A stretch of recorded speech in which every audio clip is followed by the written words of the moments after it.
di dalam rumah. Dan kita harus banyak berdiam diri. Dan saya kira awal sekali banyak orang tidak biasa, lalu mereka protes, lalu bikin ulah. Sampai-sampai banyak YouTuber yang di luar negeri membuat lelucon-lelucon untuk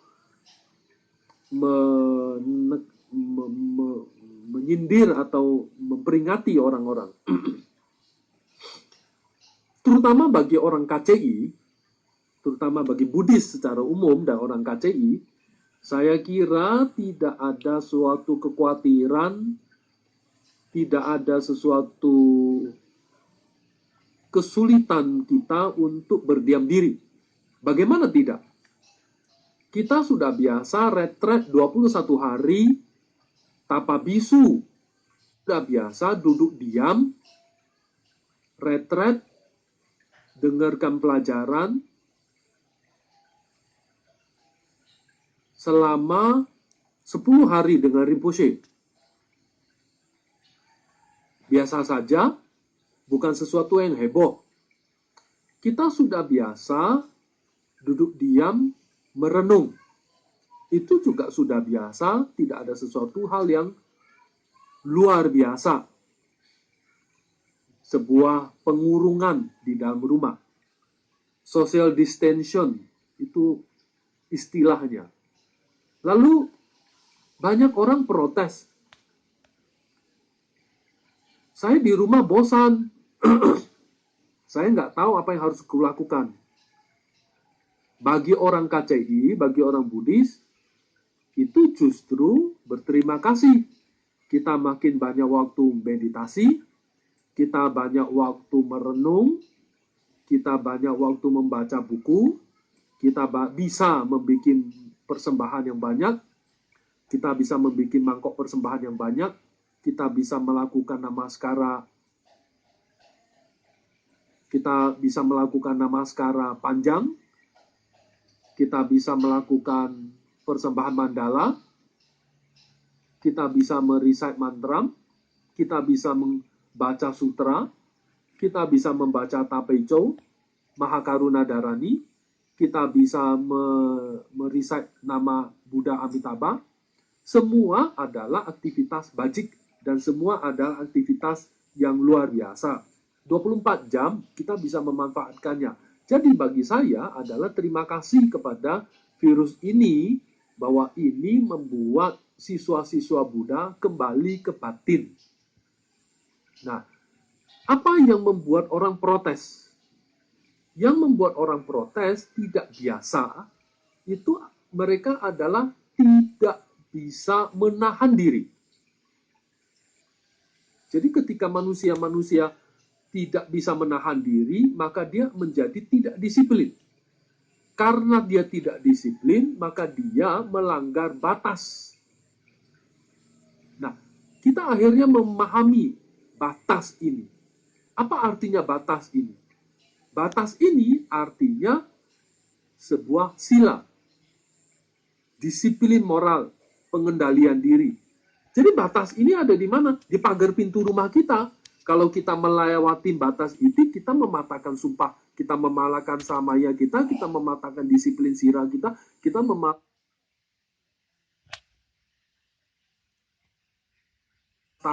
mematahkan, tidak lompat pagar kita. Sampai kita keluar, sampai kita harus keluar bawa mobil, jalan-jalan, sehingga kita ditangkap oleh Satpol PP.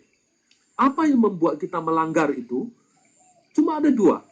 Tidak disiplin dan tidak bisa menahan diri. Nah, ini pelajaran besar dan saya senang sekali kalau dari sisi saya, bahwa saya makin banyak waktu untuk belajar, makin banyak waktu untuk retret, makin banyak waktu untuk mengembangkan batin. Nah, mengembangkan batin untuk apa? Untuk jadi Buddha, seperti beliau. Kalau kita tidak untuk jadi Buddha, kita mau apa lagi hidup di dunia ini? Semua ini maya. hampa, bohong. Nah, tetapi kita juga tidak bisa semata-mata berpikir dengan sederhana seperti itu. Coba lihat, ketika kita baca sosmed, baca koran, baca berita, banyak orang yang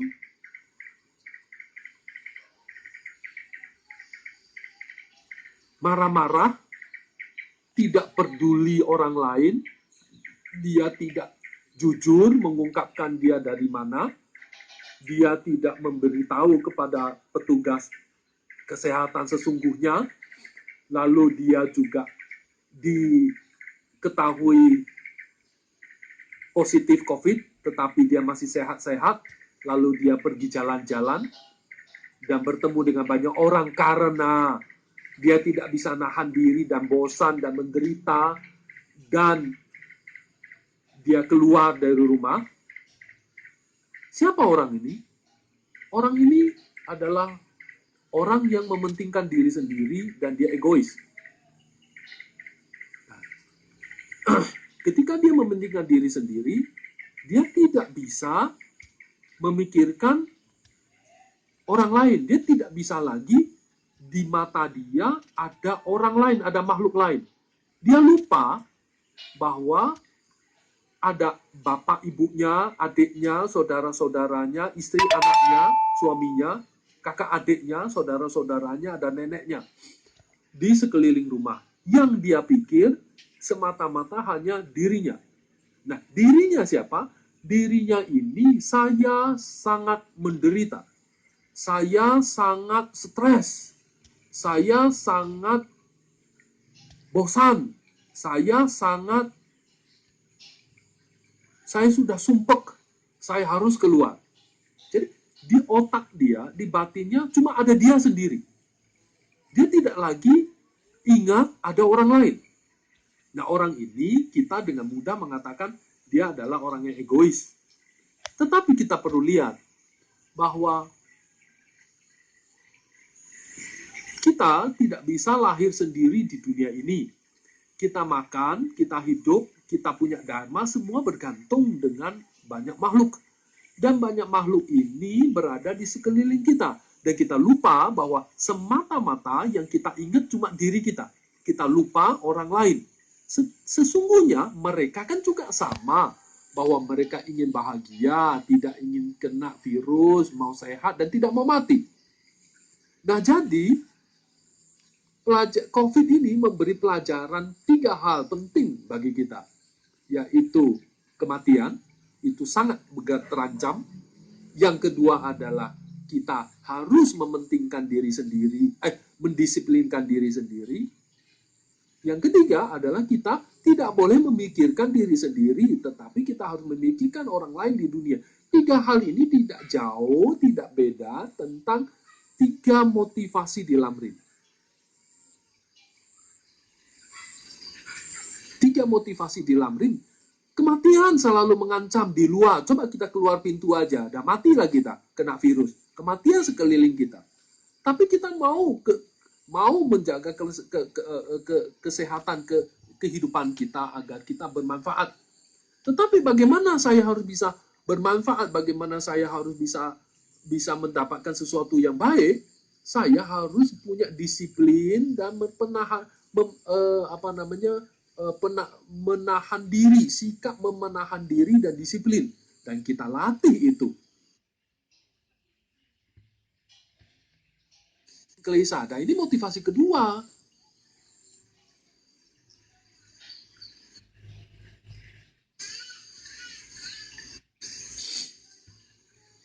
Dan yang ketiga, kita juga harus memikirkan orang lain. Kita tidak semata-mata hidup hanya ada diri saya saja, diri kita saja. Yang lain juga ingin sama. Yang lain. Nah, yang ketiga ini paling gampang sekali. Coba kita renungkan. Orang lain juga sama tidak mau mati. Orang lain juga sama tidak mau tertular. Orang lain juga sama tidak mau menderita. Orang lain juga sama tidak mau mengalami kesukaran. Dan oleh karena itu, kita juga tidak boleh memikirkan diri sendiri, kita harus memikirkan orang lain. Jadi COVID ini mengandung lamrim. Dan ini pelajaran. Jika kita paham lamrim, kita di mana saja kita paham betul bahwa sesungguhnya itu peta perjalanan kita seperti apa. Jadi saudara-saudara,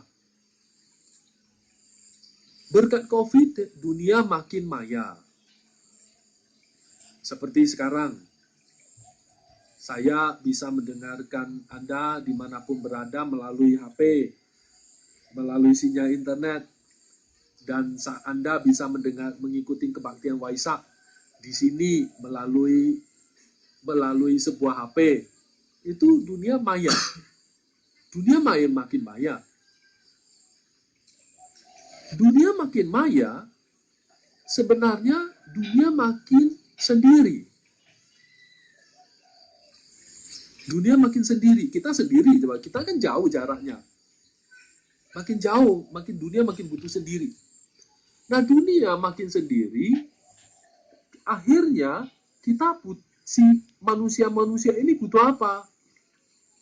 Butuh memahami dengan pikiran yang benar-benar jernih bahwa dia butuh ilmu yang namanya welas asih.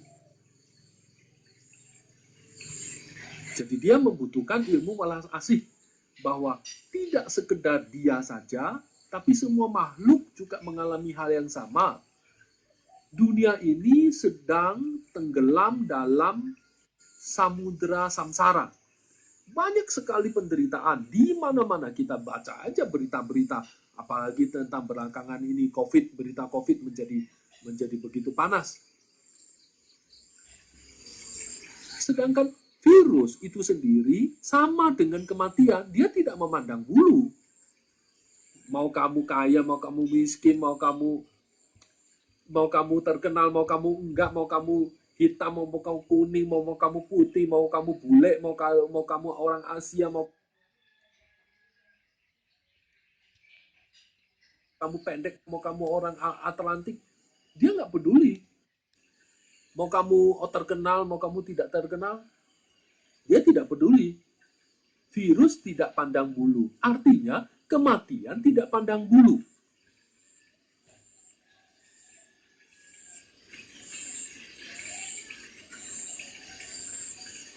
Nah, akhirnya kita paham bahwa tidak disiplin, sikap tidak disiplin, akhirnya membuat kita makin mementingkan diri sendiri. Nah, sikap yang sangat mementingkan diri sendiri, akhirnya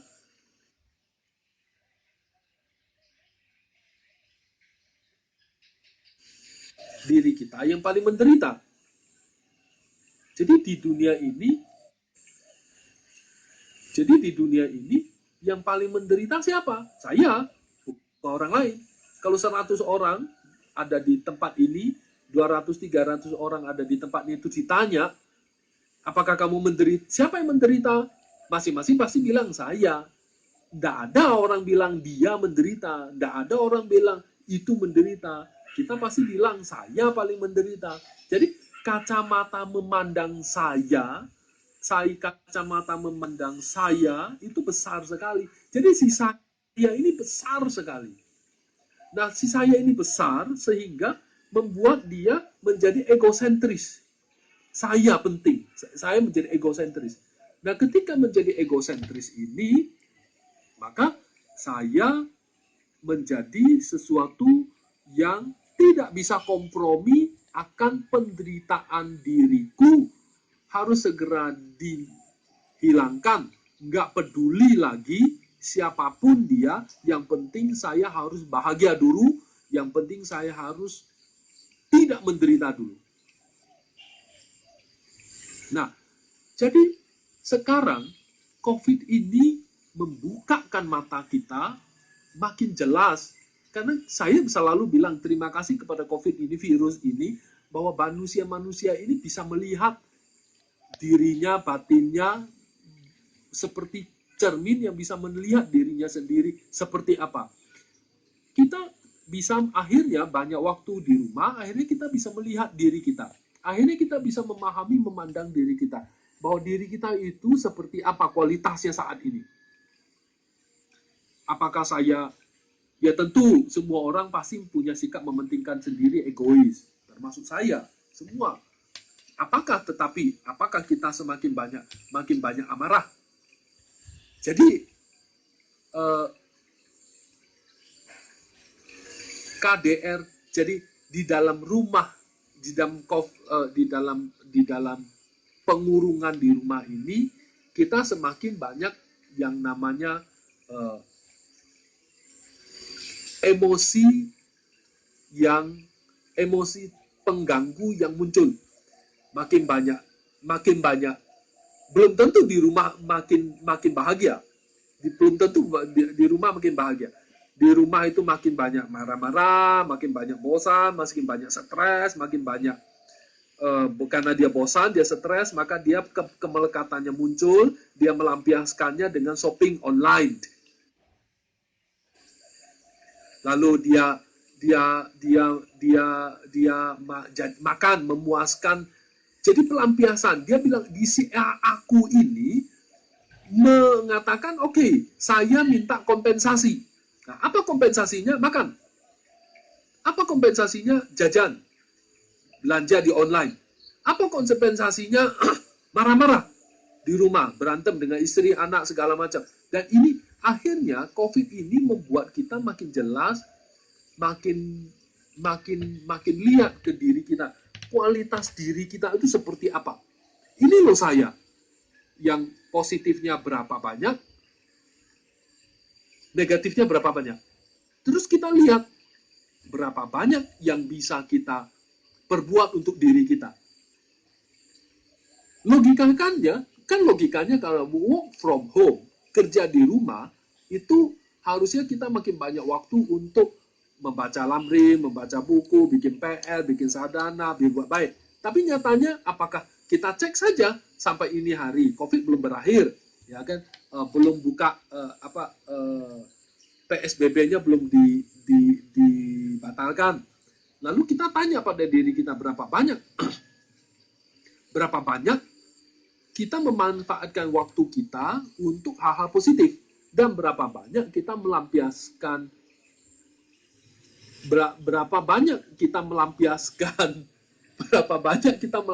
emosi kita yang dominan oleh yaitu kemelekatan, kemarahan, jajan, makan. Lalu ya memang kita jarang berbicara dengan orang lain, jarang interaksi, tapi pertanyaannya, apakah kita lebih banyak berinteraksi kepada diri kita sendiri? Apakah kita lebih banyak ngobrol dengan batin kita sendiri? Rasanya tidak. Kita itu makin membuang fokus kita pada hal-hal eksternal. Contoh HP. Jadi Anda cek saja penggunaan internet dan kuota pulsamu pasti melezit. Artinya, kita nggak bisa fokus ke dalam. Kita nggak bisa duduk diam mengamati batin kita sendiri. Karena kita tidak bisa mengamati batin kita sendiri, kita tidak bisa punya kualitas yang namanya menahan diri. Sikap menahan diri sendiri. Akhirnya, kualitas disiplin moral tidak muncul. Karena kualitas disiplin moral tidak muncul, maka kita tidak bisa mengendalikan klesa-klesa kita. Jadi amarahnya masih banyak, iri hatinya masih banyak, bahkan kadang-kadang dia energi seperti itu larinya ke kompensasi yang lain. Makan, nanti setelah COVID berlalu coba timbang aja apakah Anda naik. Nah, oleh karena itu, saudara-saudara, ini kesempatan ini momen Waisak, kita pakai waktu kita merenung, waktu kita untuk introspeksi, dan ini loh kesempatan kita retret. Apa artinya retret? Retret itu menarik diri. Bahasa Tibetnya itu cham. Cham itu batas. Jadi kita buat batas jelas antara diri kita dan luar diri kita. Ini batas. Cam itu batas. Jadi bikinlah batas. Jadi ketika kita anak-anak yang sudah retret itu kan dia tutupin, tutup. Itu namanya batasnya. Kalau kita keluar batas itu, retret kita batal. Sebenarnya sesungguhnya batas yang kita buat itu di batin kita. Kita harus sekarang, kita pakailah kesempatan baik ini untuk retret. Belajar retret. Bahwa retret saya harusnya ini. Saya mengandalkan ini. Ya, saya harus ini, saya harus ini. Ya coba Anda pelampiaskan pada banyak shopping, banyak belanja online, sudah gajinya tidak full, nah nanti setelah COVID, perekonomian tidak membaik, nanti Anda jatuh miskin bagaimana? Nah, jadi saudara-saudara, kita semua, kita coba pikir bahwa ini kesempatan baik sebagai retret. Apa retret kita? Namun tidak terlalu sulit. Tidak terlalu sulit. Yang penting kita bisa diam. Dan ini kesempatan kita untuk duduk diam. Kondisi memaksa kita untuk duduk diam. Kondisi memaksa kita untuk diam di dalam rumah. Kondisi memaksa kita untuk merenung. Melihat diri kita sendiri. Berbicara dengan kita sendiri. Bahwa mengamati diri kita sendiri. Dibantu dengan kitab-kitab lamrim, kitab-kitab buku. Baca di situ. Aku kurang apa yang terjadi pada diriku. Dan sampai seperti apa? Sampai hal yang paling penting adalah apakah saya semakin egois? Apakah saya semakin mementingkan diriku sendiri? Sayalah yang paling menderita, sayalah yang paling susah, sayalah yang paling sengsara, sayalah yang stres, sayalah yang bosan. Yang lain kan dia tidak mikir karena sudah ketika kita bisa memikirkan saya, maka orang lain tidak ada. Nah, oleh karena itu, ini kesempatan kita merenung. Kita coba memperbaiki. Nah, bagaimana caranya? Mulai dari disiplin. Kita sudah bisa melihat bahwa pintu pagar kita itu adalah batas disiplin.